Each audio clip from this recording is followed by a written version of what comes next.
Hello दोस्तों, आप सभी का हमारे YouTube channel SK knowledge point में स्वागत है। दोस्तों, जैसा कि आप सभी जानते हैं, क्लास 10th का जो बोर्ड का एग्ज़ाम है वो 24 फरवरी से स्टार्ट है। और दोस्तों, आप लोगों का मैथ का जो एग्ज़ाम है वो 1 मार्च को होने वाला है।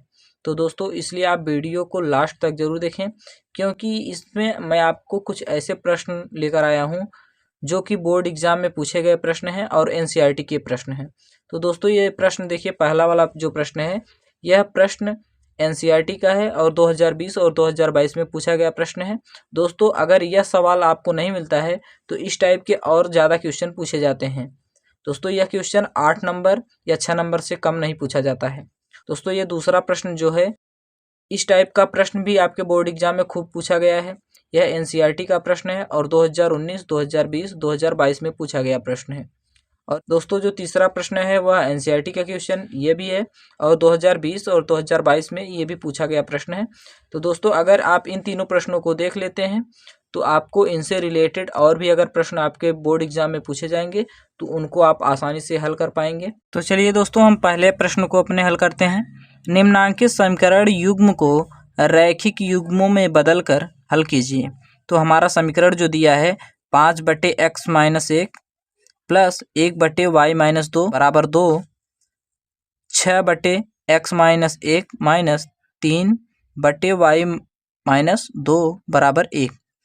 तो दोस्तों, इसको हम समीकरण 1 मान लेंगे और इसको समीकरण नंबर 2 मान लेंगे।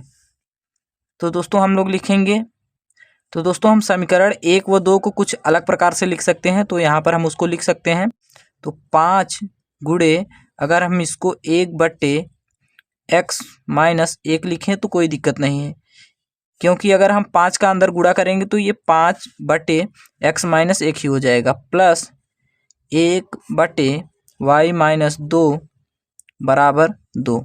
ये हम समीकरण 1 को ही थोड़ा अलग रूप में लिखे हैं।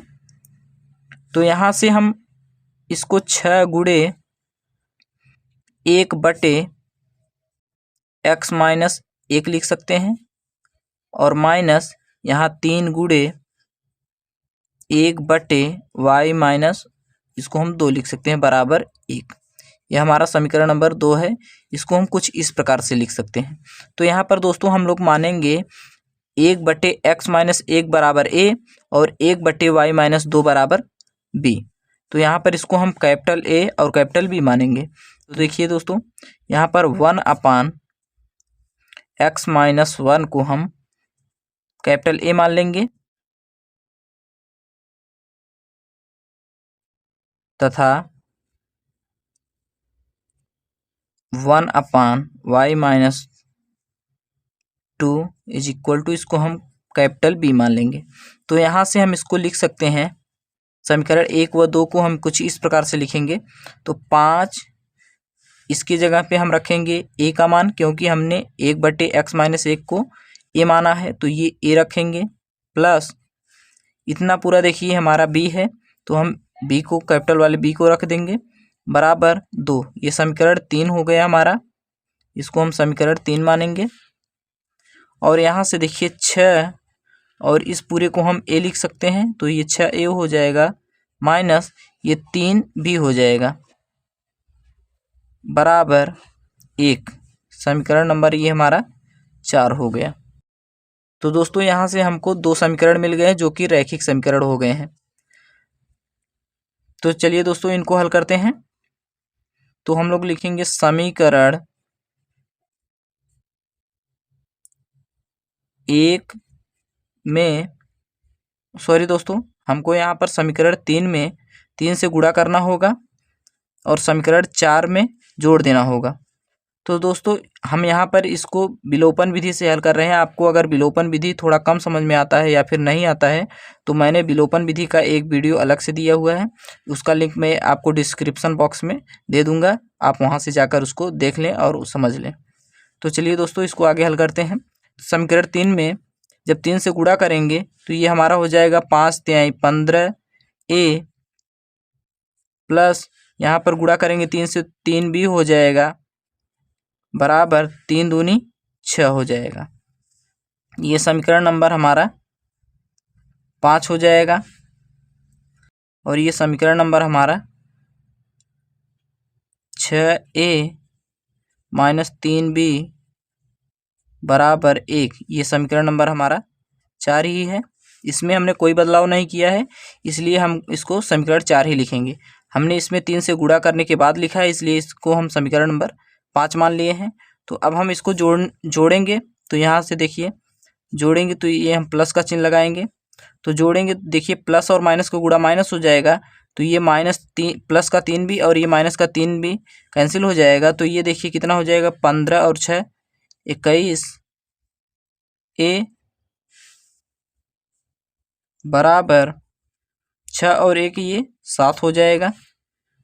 तो यहाँ से दोस्तों हमको a बराबर मिलेगा 7/21। तो इसको काटेंगे तो 7 त्रिक 21 हो जाएगा। तो 1/3 हमारा a बराबर आ जाएगा। a बराबर हम लोग लिखेंगे 1/3। अब दोस्तों a का मान हमको उठा के समीकरण 3 में रख देना है, तो हमको b का मान मिल जाएगा। तो हम लिखेंगे a का मान समीकरण 3 में रखने पर, तो a का मान हम समीकरण 3 में रखेंगे तो 5 गुणे a की जगह पे रखेंगे 1/3 प्लस b बराबर 2। ये हमारा समीकरण 2 में इसको हमने समीकरण 3 में रख दिया है। तो ये कितना हो जाएगा, 5 के 5/3 हो जाएगा प्लस b बराबर 2। तो दोस्तों यहाँ से हमको b बराबर मिलेगा 2 माइनस 5/3। तो इसको जब हम हल करेंगे तो ये 2 तिहाई 6 में से 5 को घटाएंगे, 6 माइनस 5/3 बराबर हमारा आएगा 1/3। तो हमारा जो b का मान आया है वो भी 1/3 ही आया है। तो चलिए दोस्तों उसको आगे हल करने के लिए हमने एक नया पेज ले लिया है। तो यहाँ पर हम इसको लिखेंगे a बराबर हमको मिला है 1/3 और b बराबर भी हमको 1/3 ही मिला है। अभी तो दोस्तों हमने 1/x माइनस 1 बराबर a माना था, तो यहाँ पर हम इसको 1/x माइनस 1 बराबर a की जगह पे हमको क्या मिल चुका है, 1/3। तो हम इसको 1/3 रखेंगे। और ठीक इसी प्रकार से 1/y माइनस 2 बराबर हमने b माना था, तो b का मान भी हमको 1/3 ही मिला है। तो यहाँ से इसको हम हल करके x और y का मान निकाल लेंगे। तो यहाँ से इसका गुणा हम 1 के साथ, इस 3 का गुणा 1 के साथ करेंगे तो ये 3 हो जाएगा, बराबर इसका 1 के साथ गुणा करेंगे तो x माइनस 1 ही आएगा। और यहाँ से देखिए ये 1 पक्षांतर होगा तो 3 के साथ क्या हो जाएगा, जुड़ जाएगा। तो x बराबर हमको 3 और 1 4 हो जाएगा। तो यहाँ पर x बराबर हमको 4 मिल गया। और अब इस तरफ वाले को हल करेंगे तो यहाँ से देखिए इस 3 का 1 के साथ गुणा करेंगे तो 3 आएगा, और इस y माइनस 2 का गुणा 1 के साथ करेंगे तो y माइनस 2 ही आएगा। तो यहाँ से हमको y का मान भी 3 और ये 2 को हम इधर जब पक्षांतर करेंगे तो ये प्लस का 2 हो जाएगा। तो y बराबर हमको 3 + 2 यानी कि 5 मिला। y बराबर हम इसको 5 लिखेंगे। ये रहा हमारा y का मान। तो दोस्तों ये x बराबर 4 और y बराबर 5 ये हमारे समीकरण का क्या है, हल है। तो चलिए दोस्तों दूसरे प्रश्न को हल करते हैं। हमारा दूसरा प्रश्न कुछ इस प्रकार से है, निम्न समीकरण के मूल ज्ञात कीजिए। जो हमारा प्रश्न है 1/x + 4 माइनस 1/x माइनस 7 बराबर है 11/30 के, जहां आपका x बराबर नहीं होना चाहिए -4 और 7 के। तो दोस्तों चलिए इस प्रश्न को हल करते हैं। तो सबसे पहले हम इस चीज़ को, पूरे प्रश्न को फिर से उतार लेते हैं। 1/x + 4 माइनस 1/x माइनस 7 बराबर 11/30। तो यहाँ से हम इसका गुणा करेंगे, x + 4 गुणे x माइनस 7, इसका गुणा करेंगे और इस x माइनस 7 का तिर्यक गुणा हम इधर पर करेंगे। तो ये हमारा हो जाएगा x माइनस 7 और ये माइनस का चिन्ह लगाएंगे हम, और इस x प्लस 4 का गुणा हम इधर पे करेंगे। यह 1 से गुणा होगा तो x प्लस 4 ही हो जाएगा, बराबर 11/30 को हम फिर से लिख लेंगे। तो यहाँ पर अब हम कोष्टक को हटाएंगे, x माइनस 7 हो गया, और यहाँ पर प्लस और माइनस का गुणा होगा तो माइनस x हो जाएगा, और फिर माइनस और प्लस का गुणा फिर से होगा तो -4 हो जाएगा, बटे x का गुणा x से करेंगे तो ये हो जाएगा x² minus 7x plus 4x plus और माइनस का गुणा ये माइनस हो जाएगा, 4 सत्ते 28। तो यहाँ पर हम लिखेंगे 28 बराबर 11/30।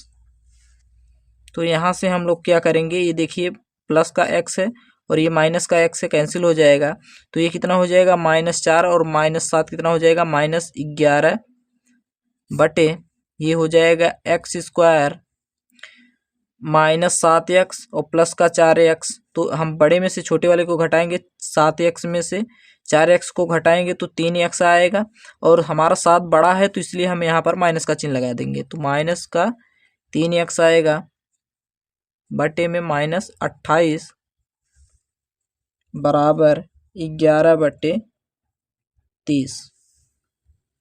तो दोस्तों यहाँ से हम इसको लिख सकते हैं। यहाँ से दोस्तों हम दोनों पक्षों में क्या करेंगे, 11 से भाग देंगे। यहाँ पर लिखेंगे दोनों पक्षों में 11 से भाग देने पर, तो जब हम लोग दोनों पक्षों में 11 से भाग देंगे तो ये 11 कैंसिल हो जाएगा, केवल यहाँ पर माइनस का 1 बचेगा बटे x² माइनस 3x माइनस 28 बराबर, यहाँ पर जब हम 11 से भाग देंगे इस तरफ में भी तो ये आपका 11 गायब हो जाएगा, तो 1 बटे केवल 30 बचेगा। यहाँ से हम लोग इसको इसका तिर्यक गुणा यहाँ करेंगे तो -30 सिक्के -30 हो जाएगा, बराबर इसका यहाँ पर तिर्यक गुणा करेंगे तो ये पूरा सेम टू सेम वैसे उतर जाएगा, x² माइनस 3x माइनस 28। तो अब हम इस 30 को उधर पक्षांतर करेंगे तो यहाँ पर बचेगा 0 बराबर x² माइनस 30x माइनस 28, ये उधर जाएगा तो पक्षांतर होके प्लस का 30 हो जाएगा। तो यहाँ से हम इसको सीधा लिख देंगे x² माइनस 3x, यहाँ देखिए 30 में से अगर हम 28 को घटाएंगे तो हमारा प्लस का 2 आ जाएगा, बराबर हम लिखेंगे 0। अब हम लोग इसको हल करेंगे दोस्तों, यहाँ पर x² इसको लिखेंगे और इसको हम 2 + 1 लिख सकते हैं। 2 + 1 लिखेंगे तो ये हमारा फिर से 3 हो जाएगा, और बाहर में हम x के साथ गुणा करेंगे +2 बराबर 0। तो यहाँ से हम x² माइनस 2x, यहाँ से प्लस और माइनस का गुणा हो जाएगा तो ये -1x यानी कि 1 नहीं लिखेंगे क्योंकि आप 1 को छोड़ सकते हैं, तो यहाँ से 1x की जगह पर हम केवल x लिखेंगे +2 बराबर 0। तो यहाँ से हम x कॉमन ले लेंगे, तो जब यहाँ से x कॉमन लेंगे तो बचेगा यहाँ पर 1x और उसके साथ यहाँ पर माइनस का 2 बचेगा, और यहाँ पर हम माइनस का 1 कॉमन ले लेंगे। जब माइनस का 1 कॉमन लेंगे तो यहाँ पर बचेगा x, और ये माइनस हम पहले से कॉमन ले चुके हैं तो ये वाला प्लस क्या हो जाएगा, माइनस हो जाएगा 2 बराबर 0। तो दोस्तों हम इसको इधर दाहिने साइड में लिख देते हैं। तो यहाँ से x -2 देखिए यहाँ से कॉमन होगा, यहाँ से x -2 कॉमन हो जाएगा तो इसको हम एक कोष्टक में लिख लेंगे x -2, और यहाँ पर x -1 इसको हम एक कोष्टक में लिखेंगे x -1 बराबर 0। तो यहाँ से हमारा दोस्तों x -2 बराबर हम इसको भी 0 लिख सकते हैं, और x माइनस 1 बराबर भी 0 लिख सकते हैं। तो यहाँ से हमारा जो x का मान आएगा, एक मान हमको 2 मिल जाएगा। जब हम इसको 2 को पक्षांतर करेंगे उस तरफ 0 के, तो ये प्लस का 2 हो जाएगा, तो हमारा एक मान 2 मिल गया है। और यहाँ पर x माइनस 1 बराबर 0 है, तो इसको जब हम पक्षांतर करेंगे तो x बराबर 1 हमको मिल जाएगा, ये दूसरा मान। तो यहाँ पर दोस्तों x के जो मान हमको मिले हैं वो x बराबर 2 और x बराबर 1 आया है। तो दोस्तों ये हमारे समीकरण के क्या हैं, मूल हैं। तो दोस्तों हम लोग लिखेंगे अतः अभीष्ट समीकरण के मूल 2, 1 हैं। तो दोस्तों हमारा तीसरा प्रश्न कुछ इस प्रकार से है, वह अनुपात ज्ञात कीजिए जिसमें बिंदुओं -3, 10 और 6, -8 को मिलाने वाले रेखाखंड को बिंदु -1, 6 विभाजित करता है। तो दोस्तों हमको अनुपात निकालना है। तो दोस्तों यहाँ पर हम लिख लेंगे, माना वह अनुपात M1 व M2 है। जो दोनों अनुपात थे उनको हम लोगों ने M1 और M2 मान लिया है। तो यहाँ से हम लोग इस प्रकार से एक रेखा खींचेंगे। तो यहाँ पर हम लोग लिखेंगे ये -3, 10 और यहाँ पर हम लोग लिखेंगे 6, -8। तो दोस्तों इसी के बीच में कोई एक बिंदु है जो कि -1, 6 है, यह इन्हीं के बीच में कहीं पर है और इसको M1 और M2 के अनुपात में बांट रही है। तो दोस्तों इसको हल करने के लिए अब हम लोग लिखेंगे, यहाँ पर x1 बराबर हमारा दिया है -3, y1 बराबर दिया है 10, x2 बराबर दिया है हमारा 6, y2 बराबर दिया है -8 और x बराबर दिया है -1 और y बराबर दिया है 6। तो दोस्तों यहाँ से हमने एक विभाजन के लिए एक फार्मूला पढ़ा था। अगर हम x का निर्देशांक निकालना चाहते हैं तो x बराबर हम लोगों ने पढ़ा है M1 x2 plus M2 x1 बटे M1 प्लस M2। तो दोस्तों यहाँ से x का मान हमको -1 दिया है, तो यहाँ पर हम रखेंगे -1। M1 और M2 का मान निकालना है हमको। तो M1 गुणे x2 के जगह पे हम रखेंगे 6 प्लस M2 इंटू, और यहाँ पर हम x1 के जगह पे रखेंगे -3, तो ये हमारा -3 रहेगा बटे M1 प्लस M2, ये हमको पता नहीं है तो इसको हम ऐसे M1 प्लस M2 ही लिखेंगे। तो यहाँ से देखिए, जब इस M1 प्लस M2 का हम इधर तिर्यक गुणा करेंगे तो ये -M1 प्लस और माइनस का गुणा हो जाएगा तो ये भी माइनस हो जाएगा, तो -M2 हो जाएगा। -M1 माइनस M2 बराबर ये हो जाएगा 6M1 प्लस, यहाँ पर प्लस और माइनस का गुणा होगा, ये भी 3M2 हो जाएगा। तो दोस्तों यहाँ से हम M1 वाले को एक साइड में और M2 वाले को एक साइड में ले जाएंगे, तो ये -M1 है, फिर इसको हम इधर लाएंगे तो ये भी -6M1 हो जाएगा बराबर -3M2 है, और जब हम इसको उधर पक्षांतर करेंगे तो ये प्लस का M2 हो जाएगा, -1 और -6 -7M1 हो जाएगा बराबर, यहाँ से देखिए ये -3M2 है और ये प्लस का M2 है, तो यहाँ से ये -2M2 बचेगा। तो यहाँ से अगर हम M1 बटे इसको M2 को इधर लाएं, बटे में लाएं, तो बराबर हमको मिलेगा -2 और ये 7 हमारा इसमें बटे हो जाएगा, तो ये -7 हो जाएगा। तो ये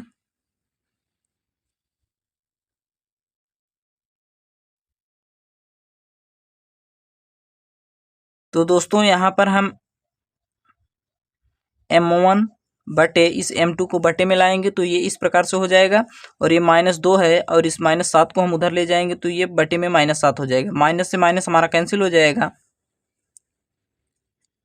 m1 रेशियो m2 हमको मिल जाएगा 2:7 मिल जाएगा, यानी कि 2:7 मिल जाएगा। तो दोस्तों यहाँ पर हमको m1 और m2 जो हमने अनुपात माना था वो 2:7 हमको मिल गया है। दोस्तों उम्मीद करते हैं आपको प्रश्न बहुत अच्छे से समझ में आया होगा। इसी प्रकार के बोर्ड एग्जाम से रिलेटेड प्रश्नों के लिए आप हमारे चैनल को सब्सक्राइब जरूर करें। धन्यवाद।